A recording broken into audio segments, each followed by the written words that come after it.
Assalamu alaikum students. Welcome to discussion session of our next lecture. It's our eighth lecture discussion. Lecture number 8 से related discussion है और discussion session I think ये चौथा या पांचवा है। आज की डिस्कशन में कुछ क्वेश्चन मैंने रिसीव किए हैं related to variable declaration, initialization, assignment operator और इफ एल्स जावा प्रोग्राम से रिलेटेड। पहला क्वेश्चन जो है एक बच्चे ने पूछा है कि इनएडवर्टेंट एरर क्या होता है। तो इनएडवर्टेंट एरर बेसिकली एक टाइपो मिस्टेक के मीनिंग में लिया जाता है, क्लरिकल मिस्टेक या टाइपो मिस्टेक। तो कांस्टेंट के हवाले से क्वेश्चन है, वो आगे मैं उसको एक्सप्लेन करता हूँ कांस्टेंट के हवाले से। पहले जो है जो क्वेश्चन है जी, एक ज्योमेट्री वाला जो प्रोग्राम है ये आपके सामने ओपन किया हुआ है मैंने। इस प्रोग्राम से रिलेटेड के इसको दोबारा से कंपाइल करके इसको दोबारा से समझा दें। तो दोस्तों सिंपल सा इसका आंसर है कि सी प्लस प्लस में हम सिंपल क्या करते थे, एक वेरिएबल डिक्लेयर करते थे और उस वेरिएबल को फर्दर सी इन के ज़रिए से वैल्यू असाइन करते थे और सी आउट के ज़रिए से उसको आउटपुट पे डिस्प्ले कर देते थे, या फिर कैलकुलेशन करनी होती थी तो उसी वेरिएबल में कोई और वेरिएबल की वैल्यू ऐड कर देते थे, या फिर उस वेरिएबल के साथ जो भी मैनिपुलेशन करनी होती थी कर लेते थे। यहाँ पे हमारे पास जावा प्रोग्रामिंग में सिंपली सी आउट और सामने वेरिएबल लिख देने से आउटपुट स्क्रीन पे नहीं आती, बल्कि आपको बाकायदा एक जो है मेथड कॉल करना पड़ता है, फंक्शन कॉल करना पड़ता है system dot out dot println लिख के, और स्मॉल ब्रैकेट्स के अंदर डबल कोटेशन के अंदर वो वर्डिंग लिखेंगे जो आप स्ट्रिंग डिस्प्ले करना चाहें, जैसे कि यहाँ पे हेप्टागन, ए हेप्टागन हैज़, फिर यहाँ पे लिखेंगे प्लस का साइन। अब ये प्लस का साइन क्यों है? प्लस का साइन ये कंकेटिनेशन ऑपरेटर है, ये प्लस का साइन नहीं है। तो ये जावा प्रोग्रामिंग के अंदर जब भी आप एक स्ट्रिंग के साथ दूसरी स्ट्रिंग ऐड करना चाहें, एक स्ट्रिंग के साथ कोई दूसरा वेरिएबल की वैल्यू ऐड करना चाहें, लिखना चाहें, तो हमें ये प्लस का साइन लिखना पड़ता है। ये इसका तरीकाकार है कोडिंग लिखने का। तो हेप्टागन हैज़ प्लस का साइन लिखने से क्या होगा कि उसके बाद जो भी वेरिएबल या जो भी डिटेल लिखेंगे वो इस हेप्टागन के साथ डिस्प्ले पे आ जाएगा। और डबल कोटेशन के अंदर हमने sides as it is display करना है इंग्लिश में, तो उसको भी प्लस का साइन डाल के कंकेटिनेट करके हमने फिर साथ में लिख दिया। तो क्या हुआ कि हमारे पास आंसर बन गया ए हेप्टागन हैज़। 7 कहाँ से आया? इस साइड्स जो ब्लैक कलर का वेरिएबल नज़र आ रहा है साइड्स, इसकी वैल्यू थी 7। तो डबल कोटेशन के बिना लिखने से वैल्यू आएगी, डबल कोटेशन में जो चीज़ें लिखेंगे वो एज इट इज़ डिस्प्ले हो जाएगी, जो कि यहाँ पे आपको डिस्प्ले हुआ नज़र आ रहा है।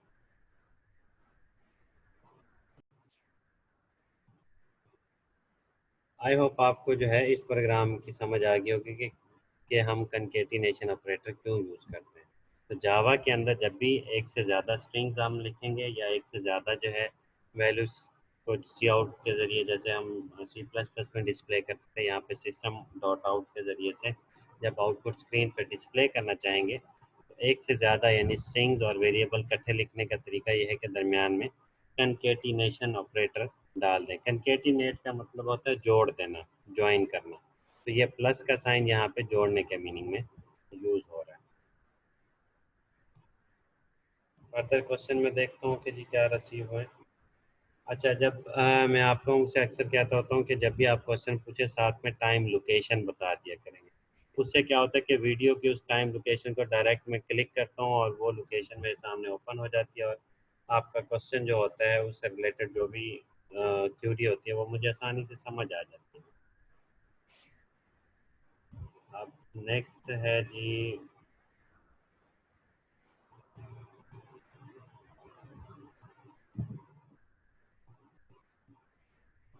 जैसे क्वेश्चन पूछा है सर इनपुट वैल्यू भी दोबारा रिपीट कर दें। किस बात की इनपुट वैल्यू? दो तीन प्रोग्राम और दो तीन डिस्कशन इस पूरे यानी कि लेक्चर में हुई हैं। अब इनपुट किस चीज़ की इनपुट की बात हो रही है ये मुझे क्लियर नहीं हो पाया। तो हमज़ा ने जो क्वेश्चन पूछा है उसका क्वेश्चन पूछने का तरीका अच्छा था। तो उसने टाइम बताया है 21 मिनट 47 सेकंड। तो अभी हम डायरेक्ट क्लिक कर लेते हैं 21 मिनट और 47 सेकंड पे। तो यहाँ पे उसने क्वेश्चन पूछा है कि जी हम ए और बी को डायरेक्ट वैल्यू भी तो दे सकते हैं, हम वाई का क्यों इस्तेमाल कर रहे हैं? तो इसका सिंपल आंसर ये है कि जावा प्रोग्रामिंग लैंग्वेज के अंदर जब भी कोई चीज़ कोई भी डाटा आप इनपुट कराना चाहेंगे तो सी प्लस प्लस की तरह सिंपली वेरिएबल डिक्लेयर करके सी इन ए या सी इन बी लिखने से नहीं होगा, बल्कि इसके अंदर हमें एक जावा स्कैनर क्लास जो है वो इंपोर्ट करानी पड़ती है। जैसे कि import Java dot util dot scanner, ये हम इंपोर्ट करेंगे। ये ऐसे है जैसे हम include iostream C plus plus वगैरह में लिखा करते थे। तो ये क्लास पूरी पूरी इंक्लूड हो जाएगी, इंपोर्ट हो जाएगी, और इससे रिलेटेड जो है हम इनपुट करने का तरीका जो है वो इस्तेमाल कर सकेंगे। अब जैसे scanner Y is equal to new scanner system dot in, ये लाइन लिखने से क्या होता है कि हमारे पास एक स्कैनर या इनपुट करने का मेथड जो है वो डिक्लेयर हो गया एक किस्म का। इस लाइन के लिखने के बाद हम कोई सा भी डाटा इनपुट करा सकते हैं। कैसे करा सकते हैं? वेरिएबल्स के अंदर डाटा इनपुट कराने का तरीका ये है कि जो स्कैनर का आप नेम रखेंगे, जैसे हमने वाई रखा, तो उस वाई को हम फर्दर इस्तेमाल करेंगे कि A is equal to Y dot next int. ये हमारे पास एक बना बनाया बनाया फंक्शन है, मेथड अवेलेबल है। इसके ज़रिए से क्या होता है कि आप कोई सी भी इंटीजर वैल्यू इनपुट करा सकते हैं। और इनपुट कराने का तरीका ये है कि स्कैनर के ज़रिए से इनपुट कराते हैं। तो जो सी प्लस प्लस में सीन लिखा करते थे वो सेम वही तरीका यहाँ पे इस तरीके से लिखा जाता है कि A is equal to Y dot next int. इससे क्या होगा कि आउटपुट स्क्रीन पे ब्लिंकिंग होगी और एक वैल्यू मांगेगा हमारे पास कंपाइलर, और वहाँ पे हम ए की वैल्यू इंटर कर देंगे। सेम इसी तरीके से बी की वैल्यू भी इंटर करने का तरीका, B is equal to Y dot next int, इसके ज़रिए से बी की वैल्यू भी इंटर हो जाएगी।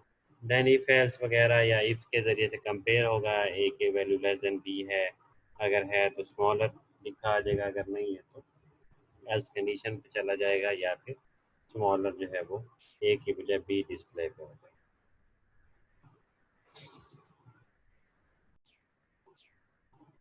नेक्स्ट क्वेश्चन जी कांस्टेंट से रिलेटेड है कि कांस्टेंट के बारे में सही समझ नहीं आ रहा बच्चों को। तो सिंपल है, कांस्टेंट अगर आप लिख दें तो कांस्ट के साथ कोई भी एक इनिशियल वैल्यू आप उसको जब फिक्स कर देते हैं किसी वेरिएबल को, वो थ्रू आउट प्रोग्राम उसको बार बार इस्तेमाल कर सकते हैं।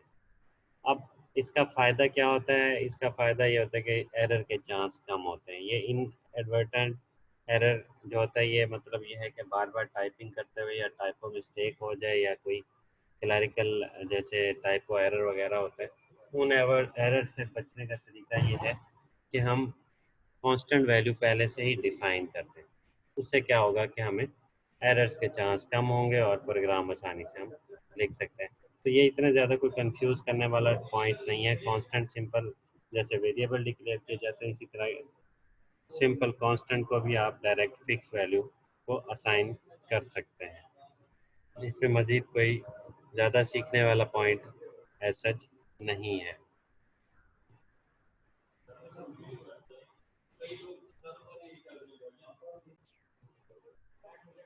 स्टूडेंट्स, अब आप अपना नेम रोल नंबर जो है वो चैट में इंटर कर दें, अटेंडेंस आपका उनकी हो जाएगी। नेक्स्ट क्वेश्चन जो है वो यहाँ पे कि प्लस प्लस साइन हम क्यों यूज़ करते हैं? प्लस प्लस साइन जो है इंक्रीमेंट ऑपरेटर के तौर पे यूज़ होता है।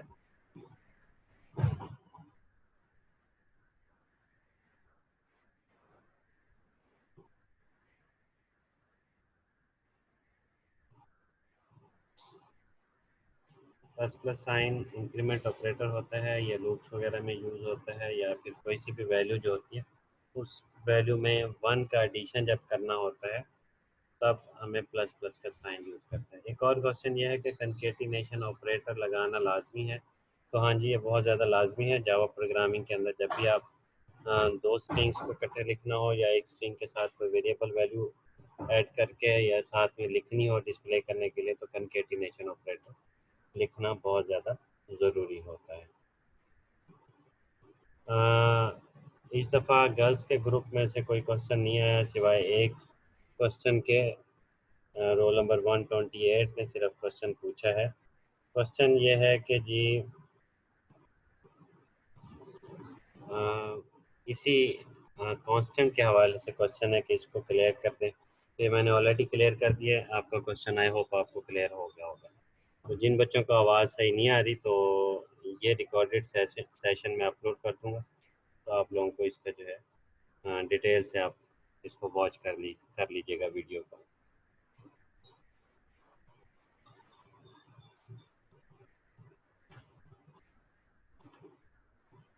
जी ये जो डिस्कशन आप कर रहे हैं आपस में, मैं बता देता हूँ।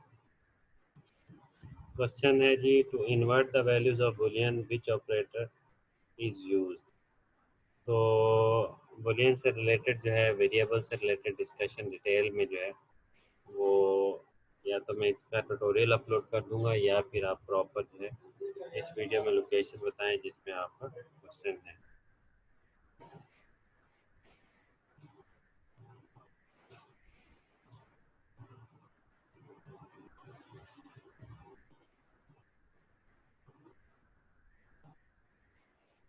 एक चीज़ और मैं बता दूं, आपके जो इक्वल इक्वल लिखने वाले क्वेश्चन से रिलेटेड, के सी प्लस प्लस हो चाहे जावा प्रोग्रामिंग लैंग्वेज हो, ज़्यादातर प्रोग्रामिंग लैंग्वेज में जब हम इक्वल का साइन लिखते हैं तो वो इक्वल का साइन असाइनमेंट ऑपरेटर होता है, ना कि मैथमेटिक्स में जैसे हम सिंपल यूज़ करते हैं इक्वल का साइन। डबल इक्वल अगर हम लिखें तो फिर वो इक्वल बन जाता है प्रोग्रामिंग के अंदर, अदरवाइज वो असाइनमेंट ऑपरेटर के तौर पे काम कर रहा होता है। तो मैं दिखा देता हूँ यहाँ पे असाइनमेंट ऑपरेटर हमने लेक्चर की टाइमिंग इसलिए बार बार कह रहा होता हूँ कि उससे एग्जैक्ट क्वेश्चंस के आंसर देने में मज़ा आता है। अब ये जो साइन है ऑपरेटर, इक्वल साइन, ये असाइनमेंट ऑपरेटर है। ये क्या करता है कि राइट साइड से डाटा उठा के लेफ्ट साइड पर असाइन कर देता है। जब भी हम लिखेंगे सपोज के टोटल इज इक्वल टू 55, तो 55 वैल्यू टोटल को असाइन हो जाएगी, ना कि टोटल की वैल्यू 55 को असाइन हो जाए। या सपोज कि हम यहाँ पे लिखते हैं total is equal to B, तो बी की वैल्यू टोटल को असाइन होगी, ना कि टोटल की वैल्यू उठ के बी के पास चली जाए। तो ये असाइनमेंट ऑपरेशन का कॉन्सेप्ट था। आई होप आपको जो है आज का लेक्चर बाकी सारे बच्चों को सारा क्लियर होगा। मज़ीद अगर आपके कोई क्वेश्चंस हैं तो आप कमेंट में टाइप कर दें, और टाइम की लोकेशन भी कोशिश कीजिएगा साथ में टाइप कर दीजिएगा। तो नेक्स्ट वीक तक जब भी मुझे टाइम मिला तो मैं इसका आंसर अपलोड कर दूंगा।